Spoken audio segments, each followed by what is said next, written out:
بسم اللہ الرحمن الرحیم۔ السلام علیکم ناظرین، ریڈ زون سے میں ہوں علی رضا الوی اور میرے ساتھ موجود ہیں جناب مظہر برلاس۔ خواتین حضرات، آپ کی خدمت میں سلام اور حسب سابق حسب روایت پاکستان کے لیے دعا۔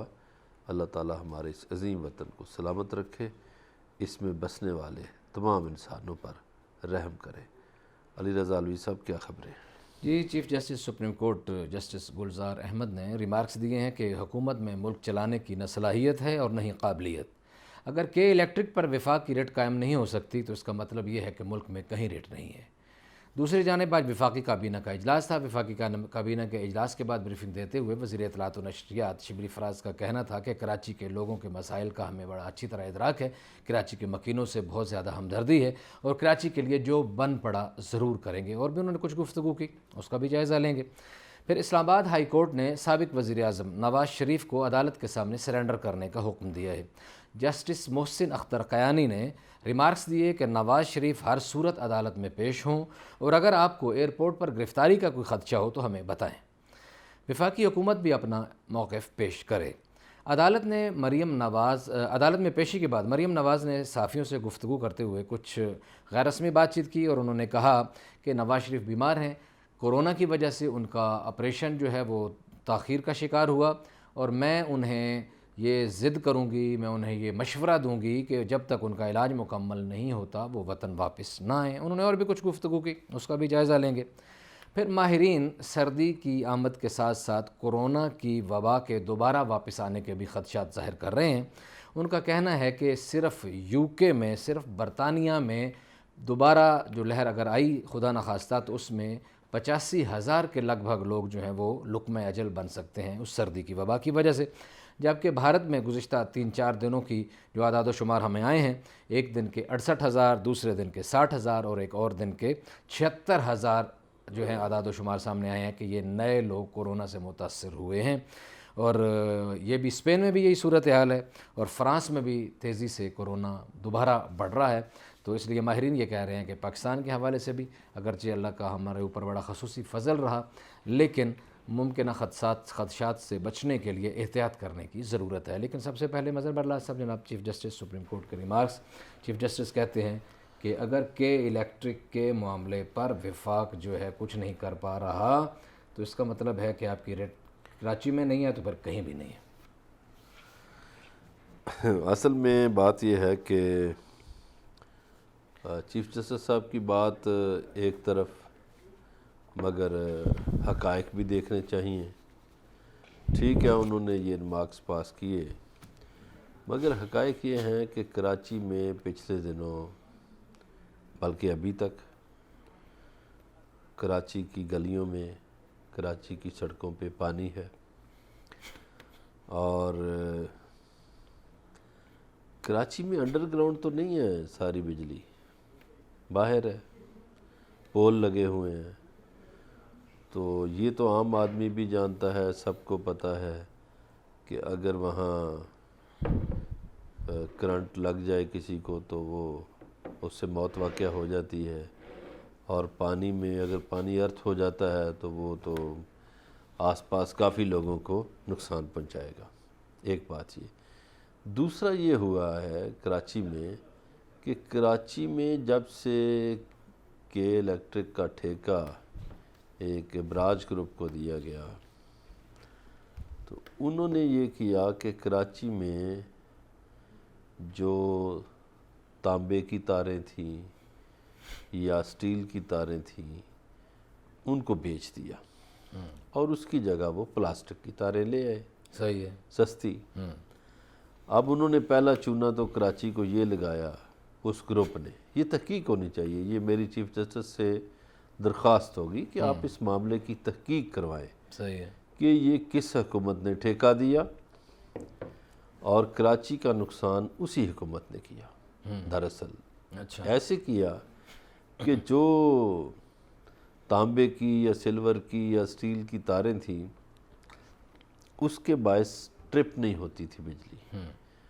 اب یہ پلاسٹک کی تاریں ہیں، یہ لوڈ برداشت ہی نہیں کرتی، اور کراچی میں اب سب سے زیادہ مسئلہ علی رضا الوی صاحب یہ بنا ہوا ہے کہ کراچی میں بجلی ٹرپ کر جاتی ہے اور پھر اس موسم میں اگر ٹرپ کر جائے تو اسے ٹھیک کرنے کے لیے جب راستے ہی نہیں ہیں، پانی ہے ہر طرف، تو وہ وابڈا والوں کے لیے، ان کے لیے بھی مسئلہ بنتا ہے، جو اہلکار ہیں ان کے لیے۔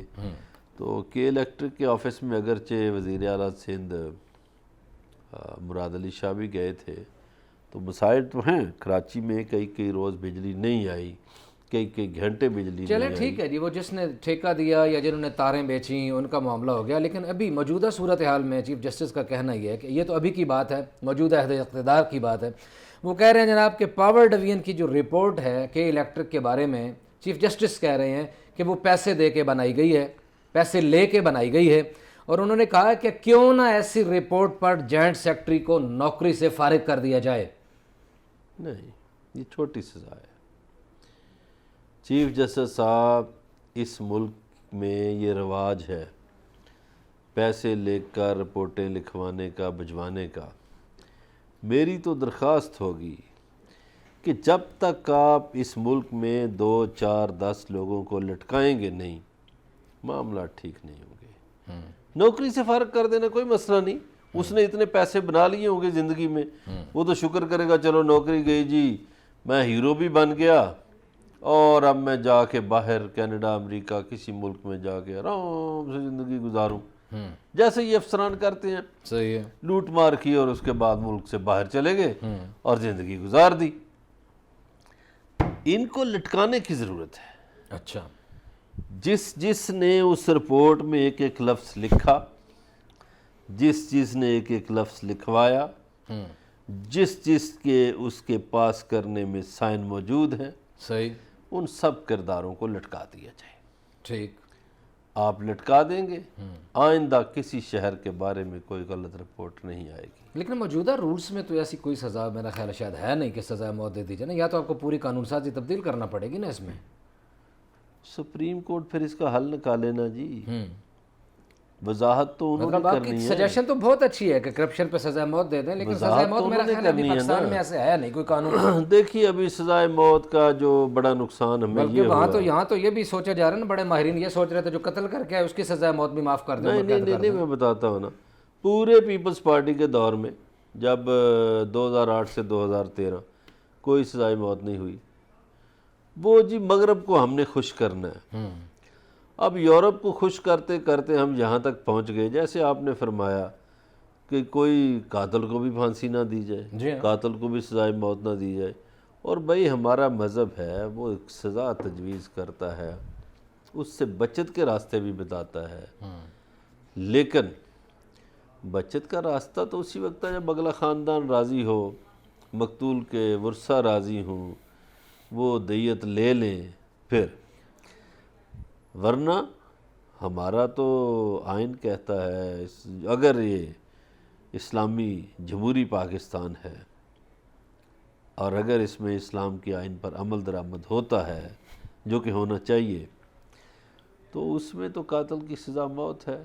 صحیح، مگر یہاں مغرب کو خوش کرنے کے لیے، بہت سارے کام انسانی حقوق کو خوش کرنے کے لیے نہیں ہوا۔ ہم واپس اسی موضوع پہ آتے ہیں۔ آج کا معاملہ، عدالت کہتی ہے کہ کے الیکٹرک والے کراچی شہر کے لوگوں سے بہت برا کر رہے ہیں، اور حکومت پاکستان، اب یہ کوئی پرانی حکومتیں نہیں، وہ وفاقی حکومت جس کے انڈر کے الیکٹرک ہے، وہ حکومت پاکستان کے الیکٹرک کی کلرک اور منشی بنی ہوئی ہے، میں نہیں، چیف جسٹس آف پاکستان کہہ رہے ہیں۔ بھائی کراچی کے لوگوں کو تو لوٹا جاتا ہے، کراچی معاشی ہب ہے، شہرگ ہے پاکستان کی معاشی، اور کراچی کے لوگ بہت ٹیکس دیتے ہیں، لیکن کراچی کے لوگوں پہ خرچ نہیں ہوتا، یہ تو ہے زیادتی۔ کراچی کو پچھلے 40 سال سے بدامنی نے گھیرا اور دہشت گردی وہاں ناچتی رہی، لوگوں کے بچے قتل ہوتے رہے، بھتہ کو رواج ملا، تو کراچی میں بے شمار مسائل ہیں، اور بے شمار مسائل ایک دن یا ایک مہینے میں حل نہیں ہوتے۔ جی، کراچی والوں کے ساتھ بہت برا سلوک کیا جاتا رہا، اور بہت سارے مسائل ہیں، اور ان مسائل کا پتہ نہیں کسی کو ادراک ہے یا نہیں، لیکن انہیں حل کرنے کی بہت زیادہ ضرورت ہے۔ کراچی والوں کو اور کیا مسائل درپیش ہیں، ہمارے ساتھ رہیے گا، ملتے ہیں ایک بریک کے بعد، آپ کو بتاتے ہیں۔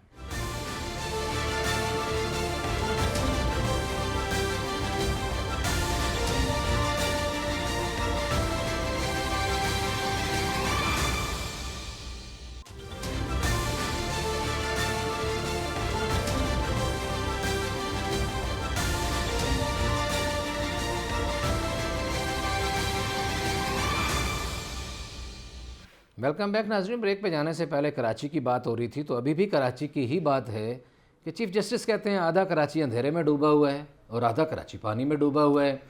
انہوں نے یہ بھی فرمایا کہ 2015 سے اب تک کہ الیکٹرک نے کوئی رقم جمع نہیں کروائی جبکہ وفاقی حکومت مسلسل انہیں سبسڈی دیے جا رہی ہے. اچھا، اب 2015 سے اب 2020 ہے. جی اگر چونکہ چیف جسٹس مخاطب کر رہے ہیں وفاقی حکومت کو، تو کسی پارٹی کا تو نام نہیں لے رہے، مگر ہم چونکہ سیاسی شو کرتے ہیں ہمیں دیکھنا پڑتا ہے کہ کون کب حکمران تھا. تو 2015 سے 2018 تک تو نون لیگ کی حکومت تھی وفاق میں، صحیح ہے. اور 3 سال وہ تھے، 2 سال پی ٹی آئی کو ہو گئے ہیں. جی بالکل. تو ان 5 سالوں میں کہ الیکٹرک نے کوئی پیسہ جمع نہیں کرایا جی اور سبسڈی بھی لے رہی ہے.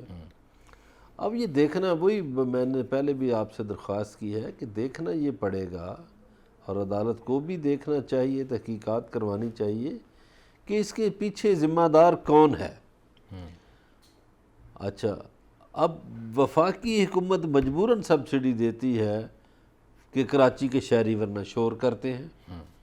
کچھ کام دیکھیے حکومتوں کو مجبوراً کرنے پڑ جاتے ہیں کہ اگر وہ نہ کریں کراچی میں انڈسٹری بند ہو جائے، اگر وہ نہ کریں کراچی کے شہری سڑکوں پہ نکل آئیں کہ بجلی بند ہے. صحیح ہے. تو جیسے ہمارے ادھر یہ جو آئی پی پیز کرتی رہیں کہ بجلی بڑھاؤ نہ بڑھاؤ پیسے لے لو، مہنگی بجلی دے دو، 700 ارب قوم کے کھا گئے تھے.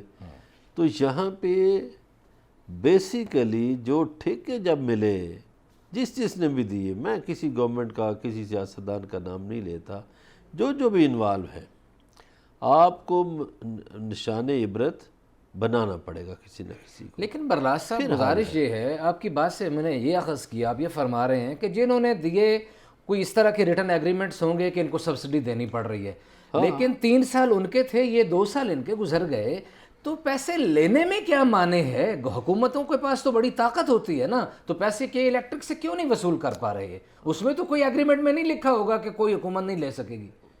دینے کی تو بات چلے مان لیتی ہے سبسڈی کی. صحیح آپ کی بات. اب یہ ہے کہ حکومت کو چاہیے پیسے لینا، ورنہ جس کمپنی کے پاس بھی کانٹریکٹ ہے وہ منسوخ کر دینے چاہیے. اس میں جیسے انہوں نے کہا چیف جسٹس صاحب نے کہ وہ جو جوائنٹ سیکرٹری ہے اس نے رپورٹ تیار کی، بنوائی، جعلی، جھوٹی، اسی طرح یہ کمپنیاں جو ہیں جس نے بھی کہ الیکٹرک کا ٹھیکہ لیا ہوگا، یہ کمپنیاں علی رضا علوی صاحب افسران کو پیسے دے دلا کے چپ کرا دیتی ہیں. ملک چلاتی بیوروکریسی ہے، سیدھی سی بات ہے. ٹھیک ہے. اچھا، وہ پھر ایسے ہی اوپر مٹی ڈالتے ہیں، وہ بات ڈسکس ہی نہیں ہونے دیتے کہ سر وہ بھی مسائل ہیں، سر یہ ہے. چلے مجھے اگلے ٹاپک کی طرف جانا ہے، لیکن اس سے متعلقہ صرف ایک آخری سوال کہ چیف جسٹس فرماتے ہیں کہ موجودہ حکومت میں نہ قابلیت ہے نہ صلاحیت ملک چلانے کی ان میں. تو صحیح ہے، جب ملک کے حکومت میں سب سے بڑی اس حکومت میں جو ان کے الفاظ تھے کوٹ ان کوٹ جو رپورٹ ہوئے، حکومت میں ملک چلانے کی نہ قابلیت ہے نہ صلاحیت، آپ کیا کہتے ہیں؟ اب جو حکومت ہے، حکومت تو ہمارے ہاں 2-3 پارٹیوں کی ہے. وفاق میں پی ٹی آئی کی حکومت ہے، ان کے ساتھ اتحادی ہیں، باپ اتحادی ہے، کاف لیگ اتحادی ہے اور جی ڈی اتحادی. ڈرائیونگ سیٹ پہ کون ہے؟ جی، ڈرائیونگ سیٹ پہ ڈرائیونگ سیٹ پہ پی ٹی آئی کے چیئرمین عمران خان ہیں، وہ وزیر اعظم ہیں. لیکن جس صوبے کی یہ بات کر رہے ہیں، جس شہر کی یہ بات کر رہے ہیں، وہاں پیپلز پارٹی کی حکومت ہے، وہاں مراد علی شاہ وزیر اعلیٰ ہیں. اور کراچی سٹی میں جو لوکل گورنمنٹ تھی وہاں ایم کیو ایم کا میئر تھا کل تک، وہ تو اب تو ان کی مدت ختم ہو گئی. تو چیف جسٹس نے حکومت کو مخاطب کی ہے، کسی کا نام نہیں لیا. نہیں، یقیناً نہیں. ٹھیک ہے. اب حکومتیں ہماری واقعی میں بھی اقرار کرتا ہوں کہ نااہلوں کے ذمے ہیں. اس لیے نااہلوں کے ذمے ہیں کہ بہت سے افراد حکومتوں میں دولت کے زور پر آ گئے، صلاحیت کے زور پر نہیں. ٹھیک ہو گیا. آج شبلی فراز صاحب نے وفاقی کابینہ کے اجلاس کے بعد بریفنگ میں کہا ہے کہ کراچی کے لوگوں کا بڑا ادراک ہے، ان کے مسائل کا ادراک ہے، ان کے دکھوں کا ادراک ہے. تو ان کے لیے انشاءاللہ ہم بہتر کریں گے. اور پھر ایک اور بھی بات انہوں نے کی کہ سندھ حکومت کی جانب سے بھی کچھ نام دیے گئے ہیں کراچی کے ایڈمنسٹریٹر کے لیے, ہم نے بھی کچھ نام دیے ہیں, کچھ سوچ سمجھ کے بات کریں گے, اس پہ کام کریں گے انشاءاللہ. شبلی فراز صاحب چونکہ احمد فراز کے صاحبزادے ہیں تو مجھے غالب کا ایک مصرع یاد آ رہا ہے کہ شعر بلکہ پورا پڑھ دیتے ہیں. ارشاد. کہ ہم نے مانا کہ تغافل نہ کرو گے لیکن خاک ہو جائیں گے ہم تم کو خبر ہونے تک. صحیح ہے. تو کراچی کے لوگ کب تک ان کا انتظار کریں گے, ان حکومتوں کا, یہ وفاقی حکومت کا. شبلی فراز صاحب کہہ رہے ہیں کہ ادراک ہے فلاں ہے. دیکھیے کسی کا مسئلہ اب ہے وہ حل نہیں ہو رہا اور اسے کہا جاتا ہے کہ آپ کے مسئلے کا ہمیں علم ہے, مہینے بعد حل کر دیں گے. تو یہ لیکن مجھے خدشہ ہے کہ یہ زلف جو ہے یہ جمعے کو سر ہونے جا رہی ہے, کیونکہ وزیر اطلاعات و نشریات شبلی فراز کہتے ہیں کہ جمعے کو وزیر اعظم کراچی کا دورے پہ جا رہے ہیں اور وہاں جا کے بہت سارے اہم مسائل کا حل جو ہے دریافت کریں گے اور اہم اعلانات کریں گے اور اہم منصوبوں کا اعلان کریں گے. وزیر تو اعظم یہ زلف کہیں جمعے والے دن سر نہ ہو جائے, مجھے لگ رہا ہے. دیکھیے وزیر اعظم کئی مرتبہ گئے کراچی, کئی مرتبہ آئے, کئی مرتبہ ان کے دورے منسوخ بھی ہوئے. جو مجھے لگتا ہے مجھے تو سسٹم گرتا ہوا دکھائی دے رہا ہے. یہ سسٹم لوگوں کو کچھ دے نہیں پایا. یہ جو آپ جمعے کو کہہ رہے ہیں نا, مجھے تو یہ لگتا ہے کہ کہیں جو غور و خوض ہو رہا ہے اسلام آباد کے کچھ مقتدر حلقوں میں, کہیں کراچی میں سندھ میں گورنر راج نہ لگ جائے, کہیں کراچی کو وفاق کے حوالے نہ کر دیا جائے. چونکہ مسائل ہیں تو اگر سندھ میں گورنر راج لگا تو لڑائی ہوگی ظاہر ہے. پیپلز پارٹی تو خاموش نہیں رہے گی, اور اگر کراچی کو وفاق کے حوالے کیا گیا تو پھر بھی پیپلز پارٹی خاموش نہیں رہے گی چونکہ وہ سندھ کا دارالخلافہ ہے. پیپلز پارٹی اس پوزیشن میں ہے کہ کچھ کر پائے گی یا اسی تنخواہ پہ کام کرے گی جس پہ ماضی میں کرتی آئی ہے؟ نہیں, وہ تنخواہ تو وہ نہیں رہے گی نا. یہ بلی والا ریاکشن ہوگا کہ جب بلی کے گلے پہ آپ کے منہ پہ پنجہ مارتی ہے. دیکھیے پہلے ان کے پاس ہے حکومت ایک صوبے کی, جب وہ نہیں ہوگی تو ان کے پاس لوز کرنے کے لیے کچھ نہیں ہوگا, وہ احتجاج کریں گے. ظاہر ہے ان کے سینٹ میں بھی ووٹ ہیں, ان کے قومی اسمبلی میں بھی ووٹ ہیں. تو مجھے نہیں لگتا یہ مسائل کراچی کو کوئی اتنی جلدی حل کر پائیں, اور خاص طور پر ہمارے سیاستدان ان کو مسائل حل کرنا نہیں آتے. چلیں یہ لوگوں سے جھوٹ بولتے ہیں. صحیح جی. اسلام آباد ہائی کورٹ نے سابق وزیر اعظم نواز شریف کو عدالت کے سامنے سرنڈر کرنے کا حکم دیتے ہوئے کہا ہے کہ جناب آپ کو پیش ہونا ہی پڑے گا, اور یہ بھی کہا ہے کہ اگر آپ کو کوئی خطرہ ہے تو ہمیں بتا دیجئے کہ اگر ایئرپورٹ پہ گرفتاری کا کوئی معاملہ ہو تو ہم اس حوالے سے بھی کوئی حکم جاری کر دیں گے. نہیں, خطرہ تو انہیں کوئی نہیں ہے. ہٹے کٹے لندن میں گھوم پھر رہے ہیں, اور میرا خیال ہے کہ وہ آنے کا رسک شاید نہ لیں, اس لیے کہ اب وہ بہانے بنائیں گے.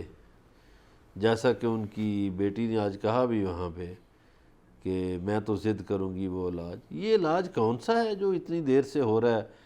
جب پھر یہ دیکھیے, میں نے ابھی آپ سے کہا کہ یہ سیاستدان ہمارے جھوٹ بولتے ہیں. پوری مسلم لیگ نون نے جھوٹ بولا, پوری شریف فیملی نے جھوٹ بولا, اور اس شخص نے جو کہتا تھا یہ ہیں وہ ذرائع, پہلے تو وہ ذرائع غلط نکل آئے. یہ ہے وہ قطری خط, وہ جعلی نکل آیا.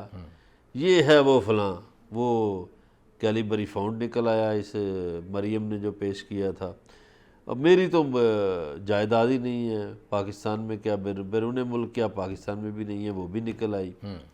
تو جگہ جگہ پہ جھوٹ جھوٹ جھوٹ, اتنا جھوٹ بولنا مناسب نہیں ہوتا. لیڈر کے لیے, لیڈر کو جھوٹ نہیں بولنا چاہیے.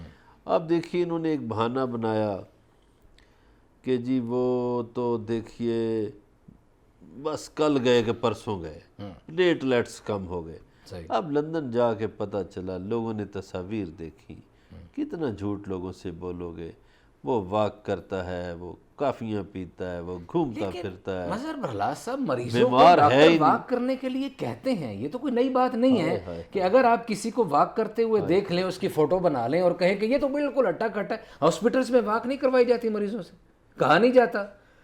تو یہ مصروف ہاسپٹل میں تو نہیں ہے۔ مثال ہے، ایک بات ہے۔ علی رضا علیہ صاحب جو آپ کا ہے نا سارا جو بیانیہ، ہاں، اس پہ میں یہی کہوں گا کہ اس سادگی پہ کون نہ مر جائے خدا، ٹھیک ہے؟ یہ اتنی سادگی ہے، آپ کو پتہ ہے کہ یہاں سے جب انہوں نے بیان کی جو رپورٹیں دیں، اس میں یہ تھا کہ بس یہ اللہ کرے یہ لندن پہنچ اچھا، جائے، میں نے اس بات راستے میں نہ مر میں آپ جائے۔ کو ایک بات بتاؤں اس حوالے سے، میرے اور آپ کے ہمارے ایک دوست ہیں بڑے اچھے، ایک پرائیویٹ بڑے سینئر ڈاکٹر ہیں، ڈاکٹر اظہر صاحب، ان سے میری بات ہوئی کہ یہ بیماری ہے کیا، کہ میں صحافی ہوں، مجھے نہیں پتہ بیماریوں کا کیا مسئلہ ہے اور بیماری کا نام شام بھی۔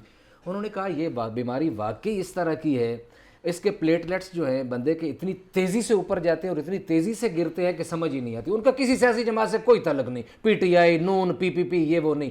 بطور ڈاکٹر انہوں نے کہا کہ اس میں واقعاً کسی وقت ایسے لگتا ہے کہ بندہ بالکل مر رہا ہے، اگلے 2 گھنٹے میں پھڑک جائے گا، اور کسی وقت اللہ تعالیٰ کو ایسا کوئی پتہ نہیں کیا سسٹم ہوتا ہے۔ تو یہ کوئی ٹیکنیکل واقعی کوئی ایسی بیماری ہے۔ واہ واہ واہ، ڈاکٹر اظہر صاحب کمال ہے۔ جب تک وہ پاکستان میں تھے تو پلیٹلیٹس کم ہی ہو رہے تھے، بڑھ رہے ہی نہیں تھے، اور جب پلیٹلیٹس کی ایک مخصوص تعداد ہے، یہ انہوں نے نون لیگ والوں نے یہ بھی جھوٹ بول دیا کہ اس سے بھی کم ہو گئے، اور اس سے کم پہ تو بھائی کپڑے نہیں انسان تبدیل کر سکتا، شیو نہیں کر سکتا، جوتے نہیں پہن سکتا، خون نکل آتا ہے۔ تو انہوں نے ایک طرح سے جھوٹ بولا، تو میں نہیں سمجھتا کہ وہ آئیں گے۔ عدالت نے کہا تو ہے لیکن نہیں، وہ اس وقت تک نہیں آئیں گے جب تک نیا این آر او نہیں ملے گا۔ اچھا شریف فیملی کو این آر او کی عادت ہے۔ اچھا، عدالت نے یہ بھی کہا ہے کہ آئندہ آپ مریم صاحبہ آپ نہ آیا کریں، آپ کے آنے کی وجہ سے سڑکیں بلاک ہو جاتی ہیں۔ 10 ستمبر تک جو ہے وہ اب سنوائی ملتوی کی گئی ہے اس کیس کی۔ ہاں تو صحیح ہے، سڑکیں تو ہوتی ہیں جی، وہ اپنے کارکنوں کو ایکٹیو کر دیتی ہیں، کہتی ہیں۔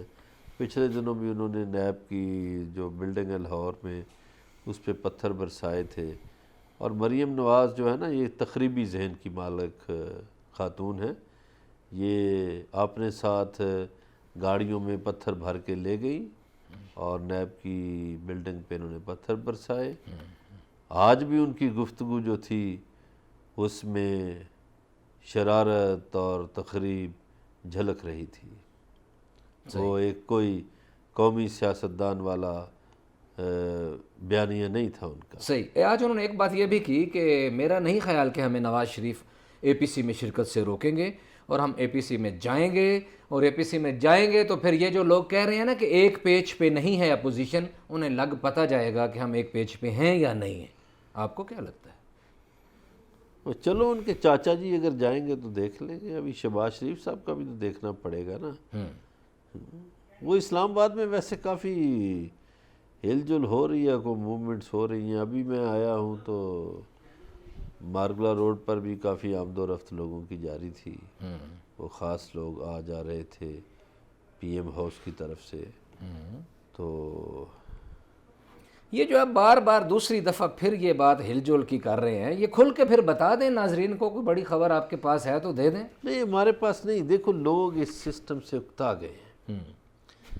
عدالت میں درخواست چلی گئی ہے کہ حضور مہربانی کرے اس قوم پہ، تو صدارتی نظام کی طرف چلے جائیں، ریفرینڈم کروا لیں۔ آئین اگر یہ اجازت نہیں دیتا، آئین یہ اگر ممبران اسمبلی نہیں پاس ہونے دیتے قانون، تو آئین میں یہ گنجائش ہے کہ آپ ریفرینڈم کرا لیں۔ ریفرنڈم تو ہمارے ماضی میں بڑے شاندار رہے ہیں ٹھیک ہے، ہمارے۔ تو عدالت ریفرینڈم کرائے کہ ملک میں صدارتی نظام ہونا چاہیے یا نہیں، تو اس پہ اب دیکھیے عدالت کیا کرتی ہے۔ سسٹم تو یہ فلاپ ہو گیا، سسٹم فلاپ ہو گیا، اس لیے فلاپ ہو گیا۔ لیکن صدارتی نظام ماضی میں رائج رہا ہے نا عملاً۔ تو دیکھیے وہ جو ضیاء الحق کے زمانے میں صدارتی نظام ہی نہیں تھا، اس کے بعد جنیجو تو پھر بعد میں آیا، اور اس کے بعد پھر وہ نہ چل جو سکے۔ صدارتی نظام ہے نا، وہ آپ حوالہ دے رہے ہیں ڈکٹیٹرشپ کا۔ جمہوری صدارتی نظام پاکستان میں کبھی نہیں راج رہا۔ جمہوری صدارتی نظام ہے امریکہ میں، آپ کے، فرانس میں، دنیا کے زیادہ ملکوں میں صدارتی نظام ہے. صحیح ہے. بہت کم ملکوں میں یہ جمہوری پارلیمانی سسٹم ہے، بلکہ یہ جو برطانیہ کے زیر سایہ ملک رہے ہیں ان میں زیادہ ہے. چونکہ برطانیہ میں آپ دیکھیے، برطانیہ کی بھی 2 نمبری دیکھیے کہ جی ہم جی مدر آف ڈیموکریسی ہیں، اور ادھر بادشاہت بھی ہے، ملکہ کو خوش کرنے کے لیے سلام بھی کرتے ہیں، سلوٹ بھی کرتے ہیں. علامتی ہے نا وہ اس میں. نہیں جی، ان کو پیسے دیے جاتے ہیں، علامتی خرچہ تو گورنمنٹ پہ ڈالا جاتا ہے نا، لوگوں کے ٹیکس کا پیسہ ان پہ خرچ ہوتا ہے. وہ جو شاہی محل کے سارے اخراجات ہیں وہ لوگوں سے ٹیکسوں سے ادا ہوتے ہیں. صحیح. اور پھر وظیفہ بھی دیا جاتا ہے، ٹیکسوں سے دیا جاتا ہے. تو علی رضا علوی صاحب، لوگوں کے ٹیکسوں سے بادشاہوں کو پالا جاتا ہے، ملکاؤں کو پالا جاتا ہے، شہزادوں کو پالا جاتا ہے. اور آج بھی دنیا میں جتنے فسادات ہیں ان کا بیج کہیں نہ کہیں برطانیہ نے بویا ہے. یہ تو ٹھیک ہے، کشمیر اور یہ باقی بھی اور بہت ساری مثالیں دی سکتے. مریم نے ایک مشورہ اور دیا ہے. وہ کہتی ہیں کہ ہمیں اپنی ذات کی بجائے پاکستان کا سوچنا چاہیے. اور انہوں نے یہ بھی بات کی کہ مجھے لگتا تھا کہ یہ جتنا نقصان اپنا 5 سالوں میں کریں گے، انہوں نے اپنا اتنا نقصان 1.5 سال میں کر لیا. جو آپ بھی بات کر رہے ہیں، یعنی آپ کی اور مریم کی یہ بات تو مجھے ایک جیسی لگی ہے. ویسے کسی نہ کسی جگہ پہ آپ کا اتفاق رائے ہے. ہاں، بڑی اچھی بات ہے. مریم نے یہ بات کی کہ ملک کا سوچنا چاہیے، پاکستان کا نہیں. سسٹم کی خلاف ہونے والی بات بھی اور نقصان والی اور بسم اللہ کرے مریم نواز اور ساری شریف فیملی کہ وہ آج ہی اپنی ساری جائیداد، اپنی ساری رقوم، ایک گھر رکھ لے رہنے کے لیے، وہ سب ملک کے نام کر دیں. اور باہر جو ان کے بھائی ہیں نا، وہ اب لوگوں نے تو ان کے عجیب و غریب نام رکھے ہوئے ہیں جو بڑے ماہر ہیں، تو ان کی جائیدادیں بھی پاکستان کے نام کر دیں. ان کو بڑی فکر ہے نا پاکستان کی، وہ یہ پاکستان کے نام کریں. اور خود اور ایک بات ہے، کیونکہ مریم کا ریکارڈ یہ رہا ہے کہ وہ جھوٹ بولتی ہیں، وہ جھوٹ نہ بولے، اور جو جائیداد ہے وہ ایمانداری سے پاکستان کے نام کرا دیں. یعنی پھر بھی مڑ جوڑ کے صرف مریم ہی اکیلی پاکستان کا سوچے اور کوئی نہ سوچے. نہیں، پوری شریف فیملی. حالانکہ اس کا اور آپ کا نیریٹو ایک ہی اس جگہ پہ اکٹھا ہو گیا. اور میں نے پہلی دفعہ دیکھا مریم نواز اور مظہر برلاز کا نیریٹو ایک ہو گیا. دیکھیے وہ کہ لیڈر یہ ملک، یہ حکومت ٹھیک نہیں کام کر رہی، نظام جو ہے تلپٹ ہو گیا، حالات خراب ہو گئے، صدارتی کی طرف جانا چاہیے. آپ کی اور اس کی باتیں ملتی جلتی ہیں. صدارتی کے تو خیر وہ حامی نہیں ہے، لیکن یہ نظام ٹھیک نہیں چل پا رہا، حکومت ٹھیک نہیں چل پا رہی. میں نے پہلے تو بات یہ کہا کہ حکومت، تو میں نے نہیں کہا کہ ٹھیک نہیں چل رہی، میں نے یہ کہا ہے کہ یہ نظام گرتا ہوا دکھائی دے رہا ہے. یہ لوگوں کو وہ سہولت ڈیلیور نہیں کر اور پایا. نظام سے مراد یہ حکومت نہیں، حکومت نہیں ہے، نظام سے مراد ہے یہ جو 35 سالہ لوٹ مار ہے، لیکن یہ حکومت کی کارکردگی سے آپ مطمئن ہیں؟ جس کی طرف ہاں. پچھلے دنوں وفاقی وزیر غلام سرور خان نے اشارہ کیا کہ لوٹ مار کرنے والے واجب القتل ہیں. ہاں، آپ نے اس شو میں بھی اس کا ذکر کیا، پھر آپ کا کالم بھی اس پہ میرے چھپا. نزدیک بھی واجب القتل ہیں. اور یہ سیاستدان، دیکھیے یہ لیڈر ہے نا مریم، یہ کرے گی تو باقی جو نون لیگ کے لوگ ہیں وہ بھی اس پر عمل کریں گے، پھر باقی پارٹیاں بھی کریں. پاکستان کا لوٹا ہوا پیسہ واپس آ جائے گا. اچھی بات ہے. لوٹ مار کرنے والے صرف سیاستدان ہی واجب القتل ہیں یا کوئی اور کوئی لوٹ مار کرے نہیں، جو جس شعبے میں بھی ہو. اب تو آج کل پروپیگنڈا بھی چل رہا ہے نا، بہت سا ایسے لوگ الزامات لگا دیتے ہیں بے شمار. ہمارے دشمن کے ایجنڈے پر کام کرنے والے بہت سے لوگ ہیں، اور ان کی شکل سے لگ رہا ہوتا ہے کہ وہ جھوٹ بول رہے ہیں، لیکن وہ دشمن کا ایک ایجنڈا ہے. پیسے ان کو مل جاتے ہیں کہیں نہ کہیں سے، تو وہ پاکستان کے خلاف، پاکستان کے اداروں کے خلاف پروپیگنڈا کرتے رہتے ہیں. کچھ ایسے لوگوں کے خلاف بھی پروپیگنڈا کرتے رہتے ہیں جو شاید کرپشن کے نزدیک نہ گئے ہوں، مگر پھر بھی ان کے خلاف پروپیگنڈا مہم کی جاتی ہے. صحیح. تو یہ بھی ہمیں دیکھنا پڑے گا.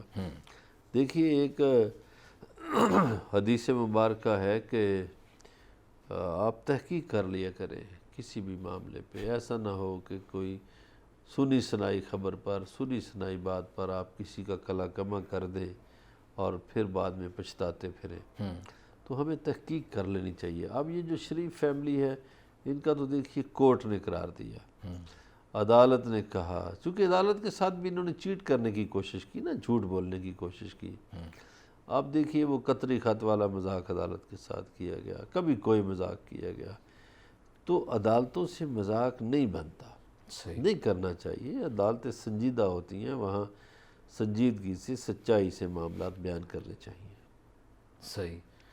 تو عدالتوں کے سامنے جھوٹ نہیں بولنا چاہیے، اور آپ کا کہنا یہ ہے کہ یہ مسلسل عدالتوں کے ساتھ میں جھوٹ بول رہے ہیں۔ ابھی بھی بولیں گے، اچھا، ابھی رپورٹیں آ جائیں گی نواز شریف کی کہ وہ جی اچانک بیمار ہو گئے۔ لیکن وہ ایک بات ہماری کسی اور طرف نکل گئی جو میں نے آپ سے سوال کیا تھا، اے پی سی آپ نے کہا کہ آپ کو کچھ گاڑیاں گردش کرتی نظر آ رہی ہیں وزیر اعظم کی طرف، ہاؤس کی طرف آتی جاتی، اور بہت ساری معاملات، صلاح مشورے، یہ اے پی سی ہو پائے گی یا اس کی نوبت ہی نہیں آئے گی؟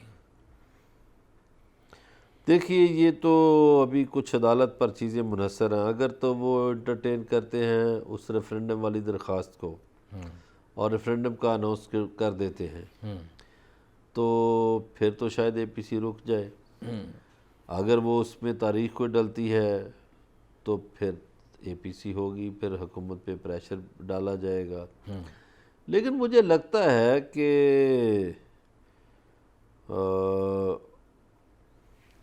یہ زگ زیگ بناتے ہیں نا پولیٹیشین،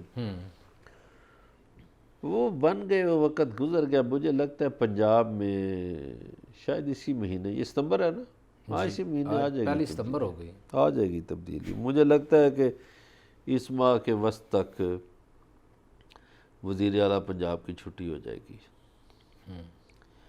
اس لیے کہ نیب کو وہ جو بھی جواب دینے کی کوشش کریں گے وہ جواب درست نہیں ہوں گے۔ وہ تو انہوں نے 18 اگست تک جواب جمع کرانا تھا، جو ہمارے ذرائع کے مطابق ابھی تک نہیں کرا پائے۔ نہیں، انہوں نے وکیل بھیجا تھا نا 18 کو، جو ایڈوکیٹ جنرل پنجاب تھا شان گل، تو وہ ان کو کوئی کہ آ گیا جی بس کر رہے ہیں یہ وہ، تھوڑا ٹائم اور دے دیں۔ وہ لیکن نیب والے اب کتنا ٹائم دیں گے؟ تو مجھے لگتا ہے کہ اب وہ جو ہم تو خبر دے چکے ہیں نئے وزیر اعلیٰ پنجاب کی، ہاں جی، لیکن ابھی تک کچھ اور لوگ بھی کوششوں میں مصروف ہیں، کوئی لاہور سے ہے، کوئی کہیں سے ہے، کوئی کہیں سے ہے۔ آپ دیکھیے کہ 9-10 محرم کو بھی ان کو چین نہیں آیا، وہ اپنی لابنگ کرتے رہے لوگ، صحیح، یعنی اتنی ان کو وزارت اعلیٰ محبوب ہے کہ وہ 9-10 کو بھی گھر نہیں بیٹھے یا کسی مذہبی تقریب میں شریک نہیں ہوئے۔ اچھا، تو پھر یہ اب ہم نے ایک نام تو دیا، لیکن ابھی آپ ایک نئی خبر دے رہے ہیں بڑے ملفوف انداز میں، بین السطور، تو میں اس کو تھوڑا سا اور کھولتا ہوں کہ اب جو نئے دوڑ میں شامل ہیں لوگ، وہ بھی پی ٹی آئی سے ہی صرف ہوں گے ممکنہ، اگر جس کا ہم نے نام آلریڈی دے دیا، ہمارے ریکارڈ پہ موجود ہے، ہمیں جب ضرورت پڑی ہم اسے دہرائیں گے، اب ہم وہ نام دوبارہ نہیں دہرا رہے، اگر کوئی ان کو پچھاڑ جاتا ہے تو نیا بندہ جو اس دوڑ میں شامل ہو چکا ہے، جو لابنگ کر رہا ہے یا جو کر رہے ہیں، وہ سارے پی ٹی آئی سے ہی ہوں گے یا کوئی اتحادیوں میں سے بھی کسی کا قرعہ فعال نکل سکتا ہے، اقتدار کا ہما کسی اور کے سر پہ بھی بیٹھ سکتا ہے کیا؟ نہیں، پی ٹی آئی سے ہی ہوں گے، اچھا، اور لوگوں کی دال نہیں گلنے والی، چونکہ ان کے پاس اتنے ووٹ نہیں ہیں، پھر پی ٹی آئی کے اندر سے اعتراض اٹھتا ہے۔ تو عمران خان صاحب ایسے کئی دفعہ کہتے ہیں، ان کی گفتگو سنیں، ان کی باتیں سنیں، تو وہ کہتے ہیں کہ میں جھکوں گا نہیں، میں انا رونے دوں گا، میں فلاں نہیں کروں گا، میں گھر چلا جاؤں گا۔ تو گھر تو ایک ہی طرح سے جایا جا سکتا ہے نا کہ آپ اسمبلیاں برخاست کریں اور چلے جائیں، ٹھیک ہے؟ تو اس پہ بھی غور و خوض وہ کرتے رہتے ہیں، وہ کہتے ہیں میں کسی کے سامنے جھکوں گا نہیں، گھر جانا بہتر سمجھ رہا ہوں۔ یعنی وہ اسمبلیاں بھی توڑ سکتے ہیں؟ ہاں، توڑ سکتے ہیں۔ صحیح جی، جو مظہر برلاس صاحب کا کہنا پھر آج ایک عجیب و غریب بات، یہ باتیں گردش بھی کر رہی ہیں کہیں نہ کہیں سے کہ وہ بڑی سختی میں ہیں، بڑے عجیب قسم کے موڈ میں ہیں جناب وزیر اعظم عمران خان، اور وہ کہتے ہیں کہ جھکوں گا نہیں، کچھ بھی کر سکتا ہوں۔ وہ کیا جھکیں گے یا کیا کریں گے، اس کا جائزہ لیں گے، ہمارے ساتھ رہیے گا، ملتے ہیں بریک کے بعد۔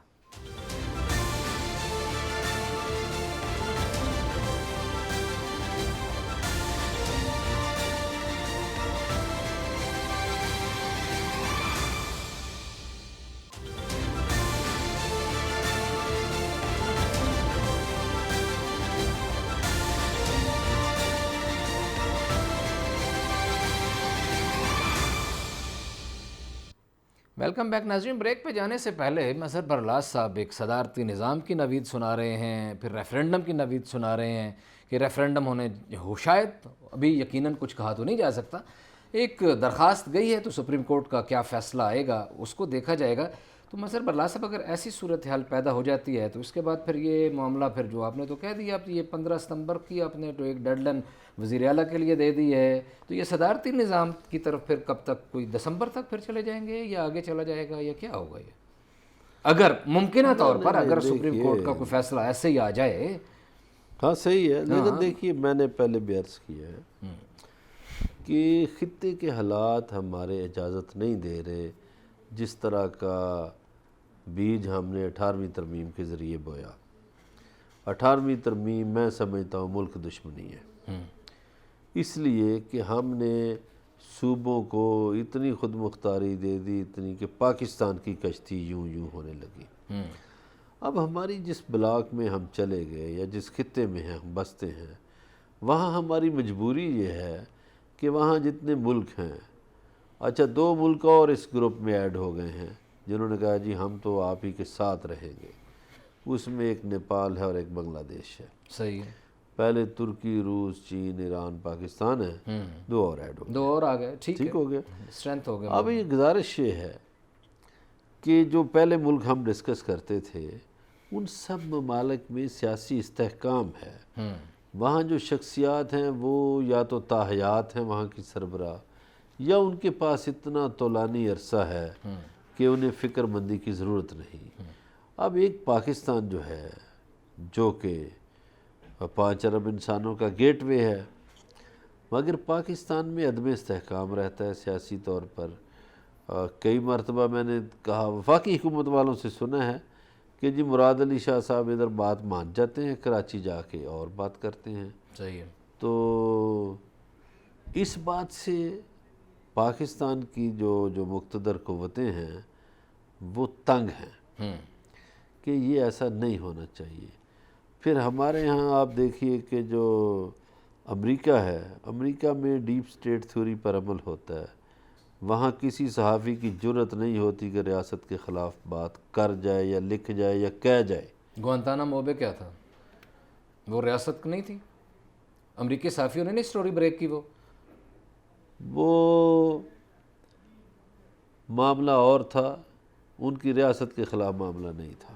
گوانتانامو بے میں اتنا بڑا ایک انسانی حقوق کی خلاف ورزی ہو رہی تھی وہاں سے, اور لوگوں کو ظلم و ستم کیا جا رہا تھا, دیکھیے اور اس کو بریک کیا گیا اس سٹوری کو. وہ تو سی آئی اے نے خود کروایا تھا, کئی سٹوریاں وہ خود بریک کرواتے ہیں, وہ بتاتے ہیں کہ ہم یہ بھی کر سکتے ہیں, یہ بھی کر سکتے ہیں. دیکھیے اس میں تو سی آئی اے انوالو تھی. اپنی ریاست کے خلاف وہ نہیں جاتے, الٹا لٹکا دیتے ہیں. صحیح ہے, ریاست کے خلاف جانا بھی نہیں چاہیے, ظاہر ہے کہ ریاست ماں ہے. اور وہاں پہ جو لوگ آگے آتے ہیں سیاسی پوزیشنوں میں بھی, وہ ایف بی آئی کی بہت سی تحقیقات کے مراحل سے گزر کر آتے ہیں. پاکستان میں بہت سے لوگ بن جاتے ہیں, پتہ نہیں تحقیقات سے گزرتے بھی ہیں نہیں گزرتے یا کیا معاملہ ہے. مثلا آپ ایک سفیر جو پاکستان کے خلاف مہم چلاتا ہے, وہ امریکہ میں پاکستان کا سفیر رہا. صحیح, ہمارے پاس 1 منٹ ہے اور ابھی ایک بات جی اور بار کر ویزے بھی دیے اور ابھی فورم بنائے پھرتا ہے, تو اس کو کس نے کلیئر کر دیا تھا؟ یہ ہمارے جو مقتدر قوتیں ہیں یا سیکورٹی کے ادارے, ان پر بھی ایک سوال ہے. صحیح ہے, چلیں ٹھیک ہے, اس پہ بھی بات مزید کریں گے. لیکن یہ دوبارہ سردی کی وجہ سے ممکنہ طور پر کورونا کی لہر کا خدشہ ظاہر کیا جا رہا ہے, اور یہ کہا جا رہا ہے کہ لوگوں کو چاہیے کہ ماسک کا استعمال نہ چھوڑیں. پاکستان پر اللہ نے بہت کرم کیا ہے, پاکستان پر اللہ کا کرم جاری ہے. اسی موسم میں جہاں پاکستان میں 1 مریض آتا ہے, انڈیا میں 76,000 مریض آتے ہیں. بالکل ایسے ہی ہے, اللہ کا کرم ہے. ہاں جی, اور انڈیا میں ابھی پچھلے 2 اور علی رضا صاحب ایک بات اور یاد رکھیں, جس نے بھی اس ملک کا 1 پیسہ کھایا ہے اس کو اگلے جہان چین نہیں آئے گا, اس جہان میں بھی رسوائی اس کا مقدر ہے. جی بالکل صحیح ہے جی, بالکل اس بات کی ایک انتہائی دل کی گہرائیوں سے تائید کی جانی چاہیے, اور میں بھی کر رہا ہوں اور ناظرین آپ کو بھی کرنی چاہیے کہ اس ملک کا جس نے بھی 1 بھی پیسہ کھایا ہے یقینی طور پر وہ رسوا ہو، اسے رسوا ہونا چاہیے، اور اس ملک کو جس کے لیے کروڑوں جانیں جو ہیں قربان کی گئیں، ہزاروں جانوں کے نذرانے پیش کیے گئے، ہزاروں سینکڑوں لوگ مارے گئے، ہزاروں بہنوں بیٹیوں نے اپنی عصمتوں کے نذرانے پیش کیے، اس ملک کی جڑوں کو کھوکھلا کرنے والا جو بھی ہو وہ قابل نفرت ہے۔ آج اتنا ہی، کل آپ سے پھر ملاقات ہوگی، اپنا خیال رکھیے گا، اللہ نگہبان۔